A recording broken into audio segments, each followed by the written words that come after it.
Hey, this is John with Two Moose Home Inspections. We're still talking about fires and what you can do to protect your house. Welcome to Inspector Insights.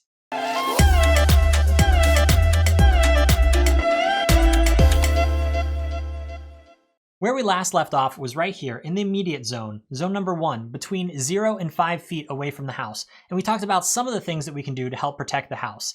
And so what we're going to do is we're going to talk about this next section right here, the intermediate zone, also known as zone number 2. This is between 5 and 30 feet away from the house. Now again, this is not an end-all be-all of everything you can do to create a defensible space and protect your house. This is just an introduction to bring you into the conversation of things that can be done to help protect your house.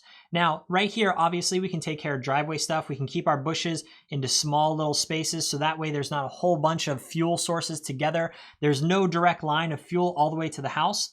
But if we take a look here, when we're talking about this zone number 2, the intermediate zone, 5 to 30 feet, look at the treetops. We have 18 feet between each one of these treetops. And why is it that we have 18 feet? Well, the reason why is because we don't want that fire jumping from one burning tree into a tree that is not yet burning. We want there to be enough space that way those trees are very healthy and have all the sunlight that they need, still look beautiful, can still add to your landscaping, but they are not going to have a cascading domino effect of just catching everything on fire, including your house. So we just want to make sure that we understand that, yes, we want to have a lot of trees on our property. Yes, we want to have beautiful, beautiful views of beautiful old growth trees. However, if we keep too many trees on our property this close to our house, then our house is at a very high risk of not being able to be saved if there is a wildfire.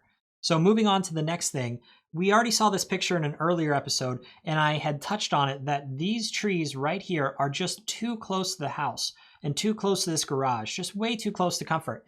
If an ember were to come from this fire and land on any of these trees, let's say that the wind was not favorable and the wind was blowing towards the house, well, then that means that these trees could potentially catch on fire, and if they did, then there is nothing that can be done for this house right here. These trees should not be this close to this particular house. Now, aspens are growing together. That's the way they work. So they want to be growing together. So can I have multiple aspens together? Yes. But let's keep that clump of trees separate from this clump of trees, and then that way the tree can still be healthy and working the way that it's supposed to. And in addition to that, we can make sure that it's not going to jump from tree to tree. Now, right here where this person is standing around this truck, and right down here at the bottom, this tree and this tree should not be able to catch on fire because they appear to be about 18 feet apart. So again, that's why it's not a big deal, because this is where the fire is. We have this huge land break, but again, close to the house, if we can reduce it, we want to try to reduce it. So let's take a look at this house.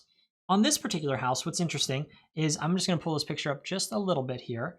And what you'll see is that we have one day right here is August 14th, and the next date is August 15th, right down here at the bottom. And so what we have is on August 14th, the fire starts to come through. And then on August 15th, the fire has passed. And look, the house doesn't appear to be any worse for the wear. How is it that this house can be standing? Well, a few things. If you take a look, you have a really nice metal roof, and that obviously is very helpful. The house looks like it's in great condition, so that means there's not really a lot of places for embers to move. But here's what these pictures don't show you. If we take a look at the house now, okay, now I understand. We didn't have any large trees that were around this house.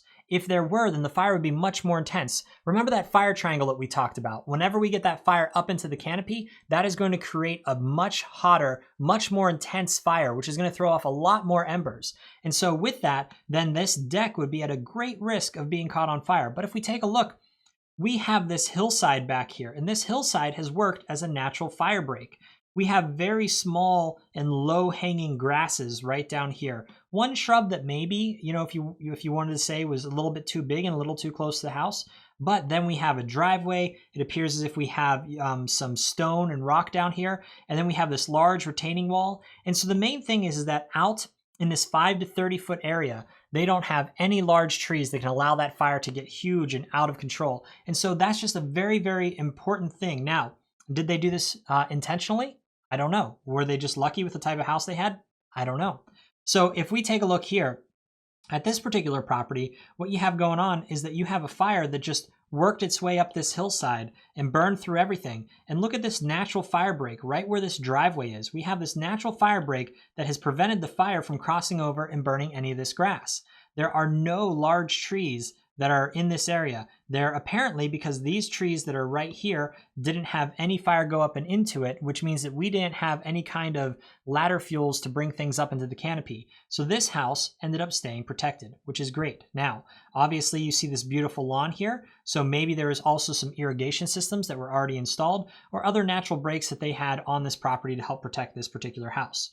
So the main thing is whenever we take a look at our house, what are the things that we can do, whether through landscaping, hardscaping, having walkways, patios, other things like that to help protect our house? Those are the things we want to look at. We want to keep the fire low. And again, whenever we talk about oxygen, if the ground is here, there can't be oxygen. So that means we've already depleted half of the oxygen, which means the fire is not going to be as large as if it was up in the canopy. If it's up in the canopy, that's going to be a very out of control fire. So we want to keep that fire low so that way it isn't as intense, isn't as hot. Now, are we stopping the fire from coming close to our house?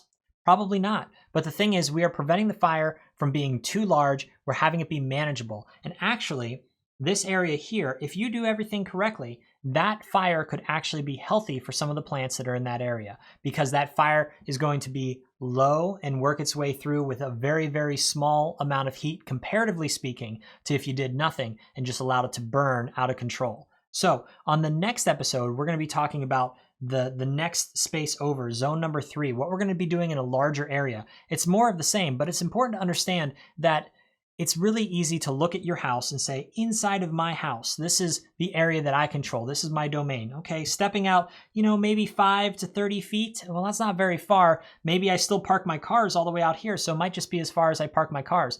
But understanding that your entire property is in some ways your responsibility and also and always your responsibility, but it could also be your neighbors. How are you helping to protect your neighbors? What are you working as a unified front with your neighbors? So anyway, on the next episode, we're going to be talking about this next larger zone and some of the things that we can do in there.